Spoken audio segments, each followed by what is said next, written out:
Hello everyone, welcome to my channel. तो अभी अब हम बात करते हैं हमारे नेक्स्ट टॉपिक की, जो कि हमारा चैप्टर 15 से लिया गया है। और इसमें जो नेक्स्ट टॉपिक है उसका नाम है the employees state insurance act 1948। तो भाई 1948 का जो अधिनियम था, तो उसमें जो हमारी स्टेट इंश्योरेंस यानी कि राज्य बीमा जो थी एम्प्लॉयज की, यानी कि इसमें कर्मचारी राज्य बीमा अधिनियम के नाम से जाना जाता था, जो कि 1948 में था। तो देखते हैं इसमें कौन कौन सी चीजें हमारी शामिल की गई थी। तो इन्होंने बताया the ESI Act passed in 1948 and 1975, 1948 and 1989 is an important measure of the social security and health insurance in this country। तो अभी इन्होंने बताया है कि जो हमारा 1948 में जो पारित जो हमारे ESI अधिनियम जो हमारा था ना 1976 में, 1984 में या फिर 1989 में जो हमारा जो संशोधित किए गए थे, तो देश में सामाजिक सुरक्षा और स्वास्थ्य बीमा का एक महत्वपूर्ण उपाय माना जाता है।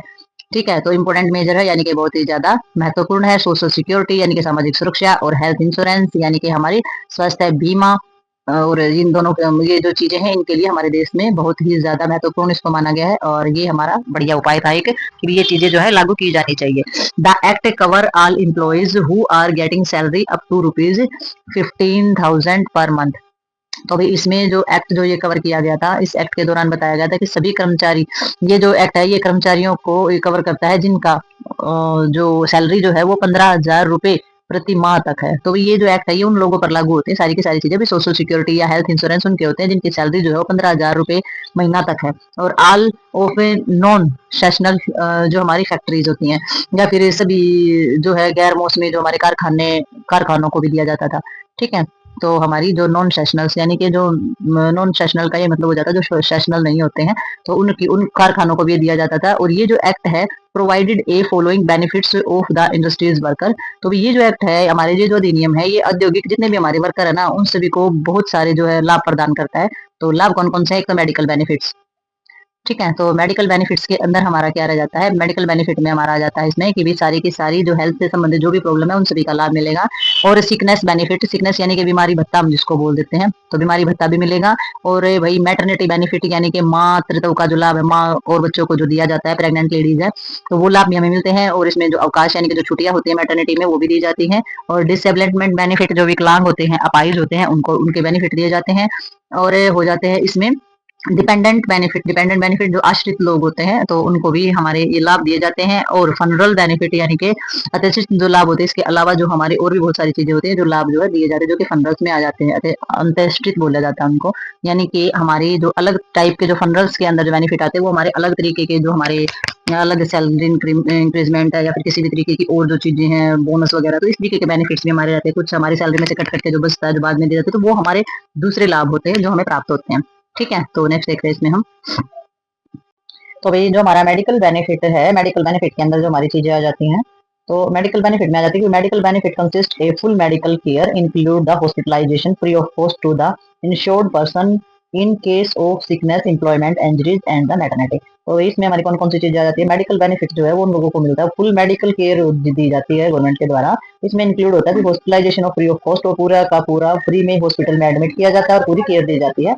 तो इंश्योर्ड जो हमारा इंश्योर्ड पर्सन होता है यानी कि जिसने इंश्योरेंस करवाया, जिसने बीमा करवाया है, इन case of the sickness, employment, तो वे इसमें जो हमारा बीमार पर्सन है या फिर इंजरीज, एम्प्लॉयमेंट इंजरीज टू, यानी कि एम्प्लॉयमेंट इंजरीज का मतलब हो जाता है जहाँ पर वो काम करता है वहीं पर अगर उसको चोट लग जाती है, या फिर मैटरनिटी जो गर्भवती महिला होती है वो, तो ऐसे सिचुएशन में जो हॉस्पिटलाइजेशन होता है उसका या फिर जो उसका खर्चा होता है, उसकी केयर होती है, सारी की सारी उसको दी जाती है।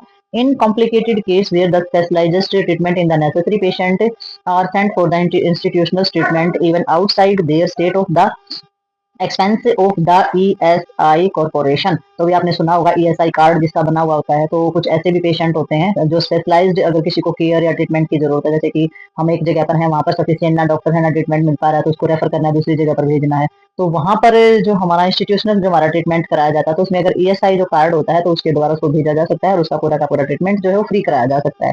तो इसके लिए जो हमारा ESI जो हमारा अधिनियम है वो खर्चे पर उसके राज्य से बाहर भी, यानी कि जो हमारे स्टेटस से बाहर भी वो पूरा का पूरा जो है संस्था के अधीन उपचार जो है वो किया जाता है, तो पूरा खर्चा जो है संस्था देती है उसका। ठीक है, तो ये हमारा एक्ट होता है, ये मेडिकल बेनिफिट इसमें होता है। और मेडिकल केयर जो वो प्रोवाइड की जाती है mainly ESI hospitalisation of the dispensary and the some place such as the Kolkata through private of the, इसमें जैसे कि हमारा प्रैक्टिनर से appointed as insurance medical of the practitioners. और इसके अंदर जो पेशेंट जो हमारे रहते हैं, जैसे कि liberty of choose his doctor medical care is. तो इसमें क्या होता है, जैसे कि हमारी जो मेडिकल केयर जो प्रोवाइड की जाती है ना, इसमें एएसआई जो हमारे अस्पताल होते हैं या फिर जो हमारी डिस्पेंसरी होती है उनसे प्रदान की जाती है। यानी कि जो एएसआई जो हमारी ईएसआई से संबंधित होते हैं ना हॉस्पिटल, यानी कि बहुत सारे हॉस्पिटल ऐसे भी होते हैं जिसमें ईएसआई के कार्ड जो है वो नहीं चलता, आयुष्मान कार्ड जो बने हुए थे नहीं चलते हैं, तो जो उनसे रिलेटेड होते हैं ना उसी में प्रोवाइड की जाती है हॉस्पिटलाइजेशन भी और डिस्पेंसरी जहाँ से दवाइयाँ वगैरह दी जाती हैं। ठीक है, इस प्रकार से जैसे मेडिकल स्टोर हम बोल देते हैं, तो डिस्पेंसरी ऐसी होती है जहाँ पर सारा का सारा जो स्टोरेज होती है हमारी सारी मेडिसिन की, तो इसमें के माध्यम से ही जो है प्रदान की जाती है। जैसे कि कोलकाता जैसे कुछ स्थान ऐसे भी हैं जहाँ पर बीमा की जो चीजें हैं, तो प्राइवेट जो हमारी बीमा की जो चीजें हैं, व्यवसायिक जो हमारी चीजें हैं, वो हमारे जैसे कि इसमें जो नियुक्त की गई ना, तो वो निजी जो हमारे डॉक्टर हैं उनके माध्यम से प्रदान की जाती है, और रोगी का अपना डॉक्टर चुनने की पूरी स्वतंत्रता दी जाती है चिकित्सा देखभाल के लिए, कि वो ये कहे मुझे तो इस डॉक्टर से इलाज कराना, तो वो डॉक्टर ही उसका इलाज करेगा। ठीक है, तो उसमें हमारा क्या रह जाता है, प्रैक्टिशनर से जो मेडिकल जो हमारा होता है, तो इसमें जो चिकित्सक होते हैं, जो हमारे डॉक्टर होते हैं, तो वो जो है जो हमारा पेशेंट होता है उसकी इच्छा के अनुसार ही चूज होते हैं कि भाई हम इस डॉक्टर से इलाज कराएंगे। तो ये जो है ये बीमा चिकित्सा चीजों का फायदा होता है कि भी हमने जो है अच्छे डॉक्टर से इलाज कराना, उस डॉक्टर से इलाज कराना है, तो आप किसी भी डॉक्टर से इलाज करा लो, आपका खर्चा जो है वो नहीं लगेगा। मेडिकल केयर के अंदर जो है सारी की सारी चीजें जो है वो आपको प्रोवाइड की जाएंगी, लेकिन जो एएसआई कार्ड से संबंधित जो हॉस्पिटल और डिस्पेंसरी है वहीं पर आपको सुरक्षा मिलेगी। और ये जो सुरक्षा है ना डॉक्टर चूज करने वाली, ये सिर्फ कोलकाता के अंदर है, यहाँ मत समझना आप। ठीक है, तो निजी चिकित्सा वाली जो हमारी बात जो है, ये हमारा कोलकाता जैसे कुछ स्थानों पर ही ये चीज हमारी है जो कि लागू रहती है। ठीक है, नेक्स्ट देखते हैं इसमें। तो अभी आगे इसमें बताया गया है, also extended to familiar of worker at a few centre. तो वही कुछ सेंटर ऐसे भी हैं जिसमें, कुछ के अंदर जो है स्वास्थ्य केंद्र जो है कुछ ऐसे भी हैं जिसमें जो हमारे वर्कर होते हैं ना, उनका जो परिवार होता है उसको उनको भी पूरा का पूरा शामिल किया जाता है कि भाई जो परिवार है, तो परिवार को भी कुछ हो जाए या वर्कर के माँ बाप को कुछ हो जाए तो उनका भी इलाज जो है वो कराया जाता है। ठीक है, तो इसमें आ जाता है हमारा सिकनेस बेनिफिट्स। तो सिकनेस बेनिफिट यानी कि बीमारी का जो भत्ता हमें दिया जाता है, तो सिकनेस का हमारा बेनिफिट यही रहता है, it consist of cash payment to an insure worker when he fall sick in the sickness as been duly, जो कि हमारा सर्टिफाइड से by the insurance medical officer. तो इन्होंने बताया कि ये जो हमारी बीमा की करवाए हुए जो हमारे कर्मचारी होते हैं ना, जो वर्कर्स जो होते हैं, उनको बीमार होने पर नगद भुगतान किया जाता है कि भाई जो अभी आप बीमारी का खर्चा लगा तो उसको सीधे पैसे दे दिए जाते हैं। ठीक है, तो इसमें बेशर्त मतलब किसी प्रकार की जो शर्त होती है वो बीमारी बीमा चिकित्सा अधिकारी की जो है उसके द्वारा परिमाणित होना चाहिए। ये नहीं है कि आप कहीं से कुछ भी जाके कह दो कि जी मेरे खर्चे में इतने पैसे लगे हैं तो आप दे दो, ऐसा नहीं होता है। तो उसमें जो मेडिकल ऑफिसर होता है वो सारी की सारी जांच परख करेगा, उसी के हिसाब से आप वो चीजें कर पाएंगे। जैसे कि the rate of payment of about 50% at the average daily ways of the maximum periods of 91 days in A continue period of 365 days. तो वो किस तरीके से जो है पैसे देंगे, जो हमारे जो कंपनी और फैक्ट्रीज होती हैं जो इंश्योरेंस के तहत जो पैसे देते हैं वो किस तरीके से देते हैं, तो इसमें जो भुगतान करते हैं ना वो, तो वो ये देखते हैं कि भाई जो दर है इसकी दैनिक जो ये काम कर रहा है, जो इसकी जो सैलरी है, तो जो उसका जो दैनिक जो मजदूरी लगा लो उसकी किसी प्रकार की, तो लगभग 50% होती है उसकी। ठीक है, और इसमें जो हमारा जो एक्ट है उसमें 91 दिनों तक लगातार 365 दिनों का जो हमारा टाइम पीरियड होता है उसके लिए दिया जाता है। ठीक है, तो ये जो एक्ट बनाया गया है, यानी कि इसके अंदर जो भी जिसको जो भी कोई बीमारी होगी ना, किसी को कोई दिक्कत होगी, तो कहते हैं ना कि वहां से पैसे मिले आधे मिले, वो इसलिए होता है कि यार इसका मतलब जो है जो आपकी सैलरी है उसके 50% में से ही आपको वो दिया जाएगा आपकी सैलरी की जो चीजें होती है। तो इसका मतलब ये नहीं कि आपको 10 लाख खर्चा है तो पूरा का पूरा 10 लाख जो है वो गवर्नमेंट देगी, तो ऐसा नहीं है। जिस तरीके से आप काम कर रहे हैं, जिस तरीके की आप एम्प्लॉयमेंट है, जिस तरीके की आपकी सैलरी है, तो उसी तरीके से आपको जो बेनिफिट्स होते हैं वो दिए जाते हैं। ठीक है, तो इसमें अगर हम आगे देखें तो इन्होंने बताया है कि भाई जो हमारे 91 दिनों तक जो है ये हमारी प्रोवाइड की जाती है, और जो कि लगातार 365 दिनों की का जो है टाइम पीरियड जो इसका रहता है।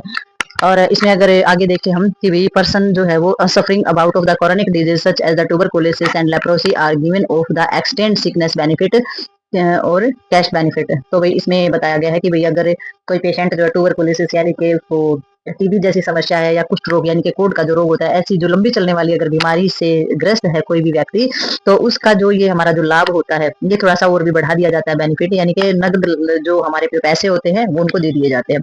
तो बहुत लंबी बीमारी चलती है तो थोड़ा और लंबे तक उनको उनको जो है सहयोग दे दिया जाता है, और उनको जो है नगद पैसे जो है वो दे दिए जाते हैं।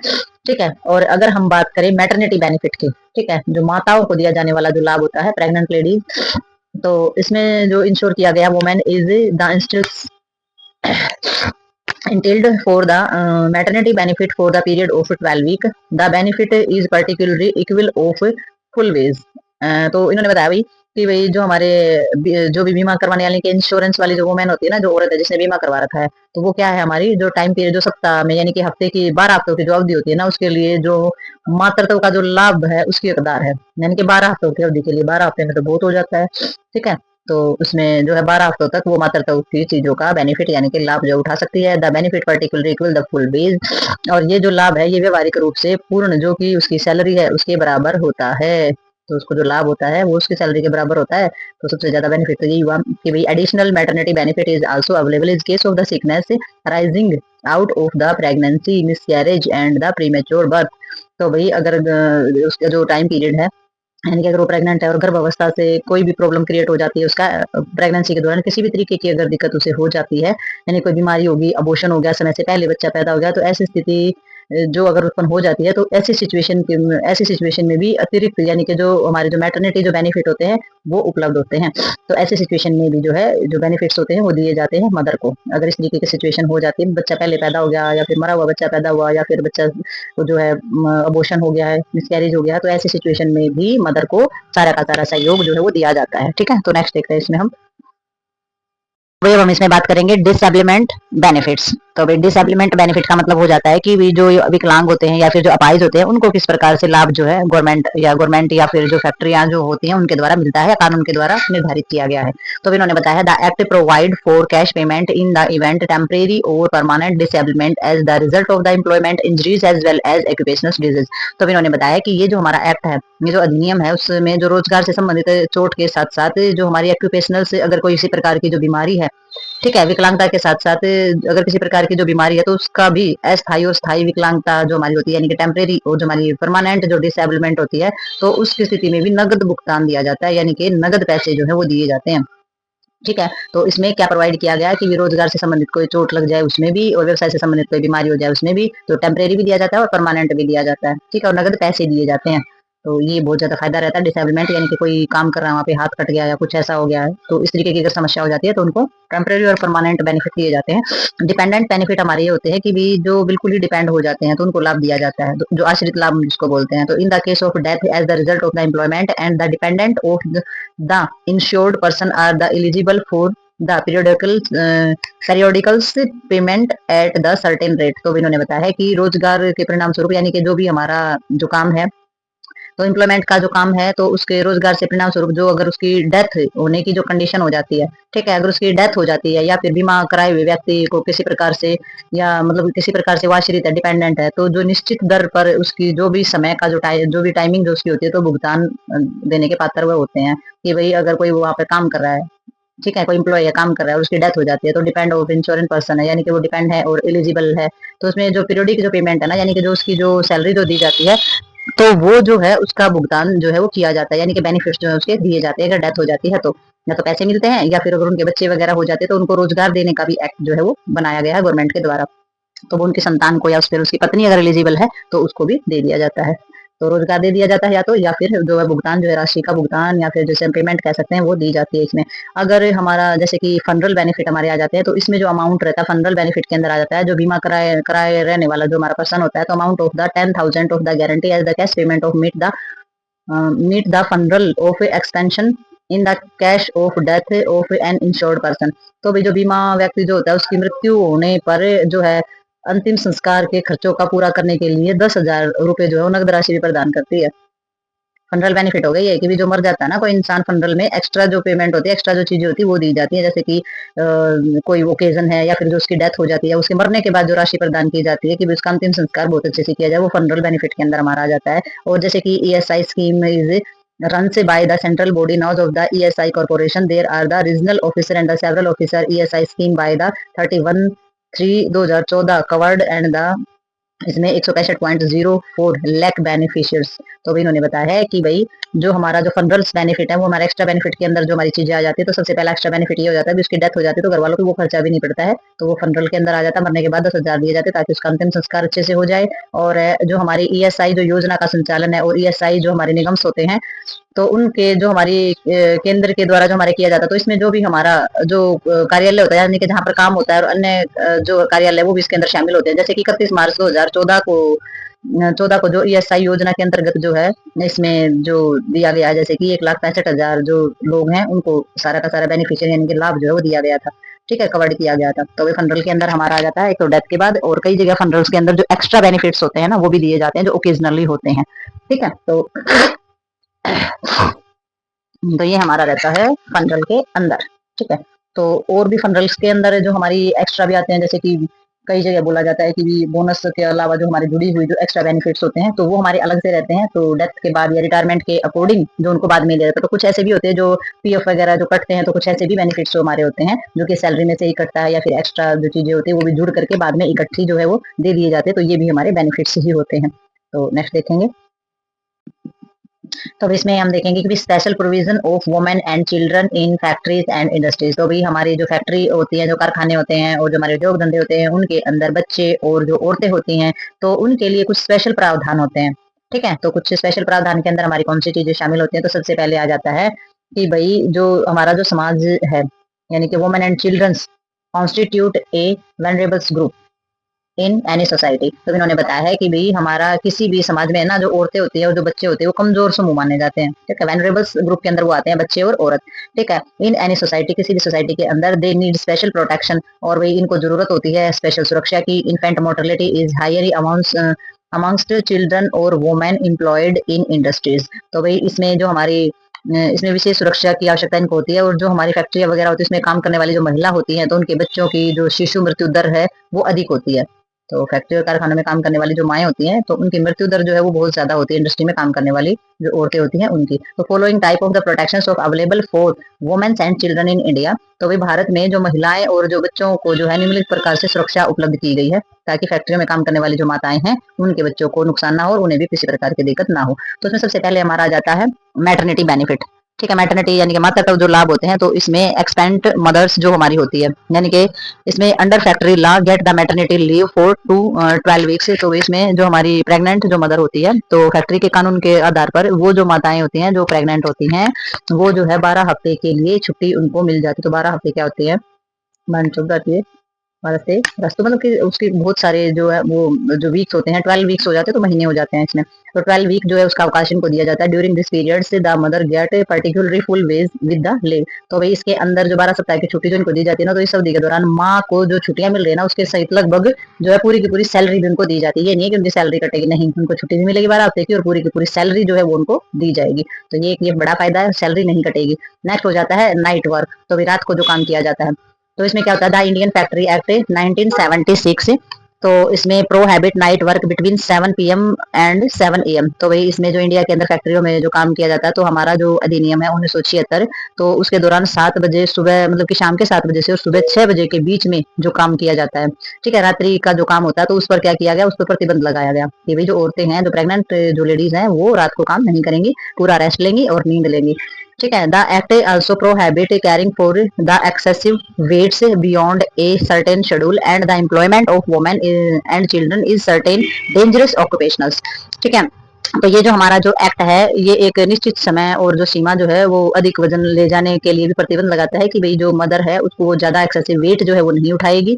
ठीक है, तो उसका जो शेड्यूल है वो इस तरीके से बना दिया जाएगा कि वो ज्यादा वेट भी नहीं उठाएगी, और कुछ खतरनाक जो हमारे व्यवसाय हैं उसमें तो महिला और जो बच्चे होते हैं रोजगार पर भी रोक लगाता है। ठीक है, तो महिला और बच्चों को कुछ ऐसे रोजगार है वो किए नहीं जाते, और प्रेगनेंसी के दौरान जो है उनको वेट उठाने से भी पाबंदी लगाई जाती है, और रात को भी काम करने की पाबंदी होती है, छुट्टियां अलग से देते हैं और सैलरी भी ऊपर से पूरी मिलती है। तो ये सारे बेनिफिट जो है ये स्पेशल प्रोविजन है हमारा वुमेन एंड चिल्ड्रन का, जो कि फैक्ट्री और इंडस्ट्रीज देती हैं उनको। ठीक है, तो नेक्स्ट देखते हैं इसमें हम। तो अभी जो हमारा नेक्स्ट बेनिफिट होता है प्रेग्नेंट लेडीज के लिए, वो हम उसमें हमारा क्या रहता है, तो उसमें हो जाता है हमारा क्रंच। तो क्रंच जो हमारा होता है उसमें क्या आ जाता है, ये जो क्रंच होता है इसमें कि भाई day necessary is provide when there are more than 30 womens worker working in a factory. तो ये क्रंच जो होता है ये किसी भी कोई भी फैक्ट्री जो होती है ना उसमें 30 से अधिक अगर महिला काम कर रही है, तो उसमें जो 30 से ज्यादा महिला काम कर रही है तो उसमें क्रंच या फिर जो डे नर्सरी होती है उसकी व्यवस्था की जाती है। ठीक है, डे नर्सरी यानी कि दिन में वो अपने बच्चे को रख सके, बच्चे को सुला सके और बच्चे को थोड़ा सा टाइम दे सके और बच्चे को जो है फीडिंग वगैरह भी करा सके। ठीक है, तो ये शिशु गृह भी हम इसको बोल देते हैं। ठीक है, तो क्रंचेज जो हमारे होते हैं तो उसके अंदर जो क्रंचेज होते हैं उन्हीं के अंदर बच्चों को रखा जाता है, माँ जो है वहीं जाकर के बच्चे को फीड करा सकती है। तो इसके अंदर जो है डे नर्सरी भी इसको बोल देते हैं, दिन में बच्चे को रखा जा सकता है। Nursing leaving her baby of the creches to be the looked after during and the hour in the working of factory. It give her a psychological satisfaction that she is close to her child and that her child is being well looked after। तो इन्होंने बताया कि काम काज करने वाली जो माताएं होती है ना, वो अपने काम के घंटों के दौरान अपने बच्चे को जो है कंच में जाकर से देखभाल के लिए उसको छोड़ देती है। वहाँ पे देखभाल करने वाला भी होता है, उनको संभालने वाला भी होता है। तो इससे वो मानसिक संतुष्टि भी उनको मिलती है और वो अपने बच्चे के करीब भी रहती है और उनकी अच्छे से देखभाल भी जो है हो रही होती है। ठीक है, और अगर बच्चा फीड करता है तो उसको फीड भी करा के आती है। तो अपने काम के घंटों के बीच में से जो उनका रेस्ट टाइम होता है तो वो अपने बच्चे के साथ स्पेंड करती है। ठीक है, तो इसमें जो nurses as the important role to play of the efficient management is the creche. तो भाई जो हमारे जो क्रंच जो होते हैं उसमें जो है प्रबंध जो होता है, एक नर्स का प्रबंध किया जाता है जो कि महत्वपूर्ण भूमिका निभाती है और बच्चे को अच्छे से संभालती भी है।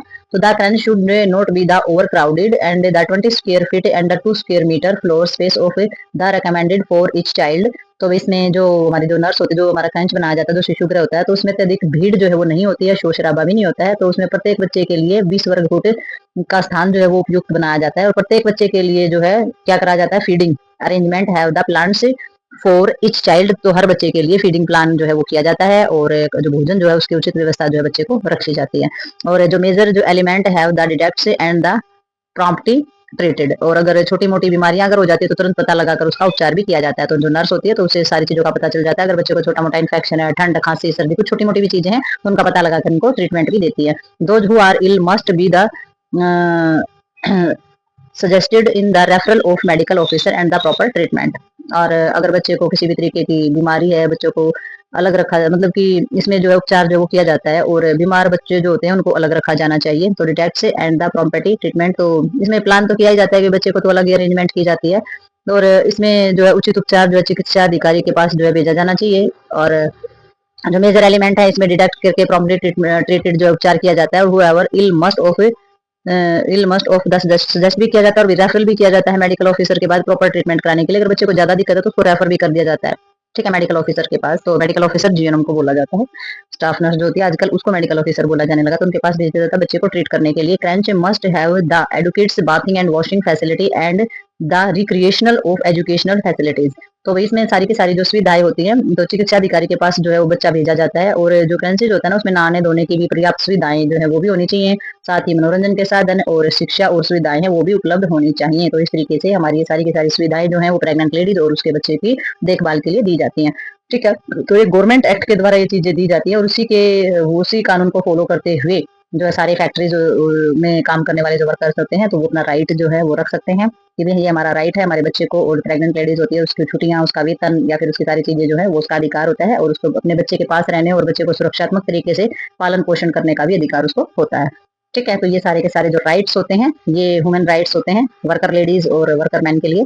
तो ये जो हमारा टॉपिक है ये यहीं पर होता है खत्म। तो मिलते हैं नेक्स्ट टॉपिक और नेक्स्ट वीडियो के साथ। तब तक के लिए like share subscribe and comments करते रहिए एंड बाय बाय।